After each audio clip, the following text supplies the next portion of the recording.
ಕಾವ್ಯ ಬರುವಷ್ಟರಲ್ಲಿ ಎಲ್ಲರೂ ಲಂಚ್ ಮುಗಿಸಿ ತಮ್ಮ ತಮ್ಮ ಕೆಲಸಗಳಲ್ಲಿ ತೊಡಗಿದ್ದರು.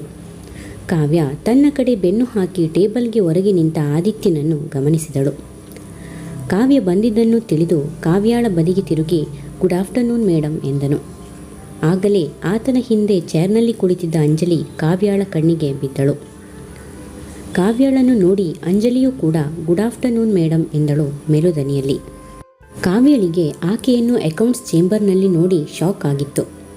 ಅಂಜಲಿಯ ವಿಶ್ಗೆ ಪ್ರತಿಕ್ರಿಯಿಸದೆ ಹುಬ್ಬು ಮೇಲೇರಿಸಿ ಆದಿತ್ಯ ಬನ್ನಿ ಎನ್ನುತ್ತಾ ಕ್ಯಾಬಿನ್ ಕಡೆ ನಡೆದಳು. ಆದಿತ್ಯ ಒಳಬರುತ್ತಿದ್ದಂತೆ ಯಾರದು ಆದಿತ್ಯ, ಅಕೌಂಟ್ಸ್ನಲ್ಲಿ ಏನು ನಡೀತಿದೆ ಎಂದಳು ಕೋಪದಿಂದ. ಪೂರ್ತಿ ಕತೆಗಾಗಿ ನಮ್ಮ ಚಾನಲ್ಗೆ ವಿಸಿಟ್ ಮಾಡಿ ಮತ್ತು ಸಬ್ಸ್ಕ್ರೈಬ್ ಮಾಡಿ, ಬೆಲ್ ಐಕಾನ್ ಕ್ಲಿಕ್ ಮಾಡಿ. Thank you.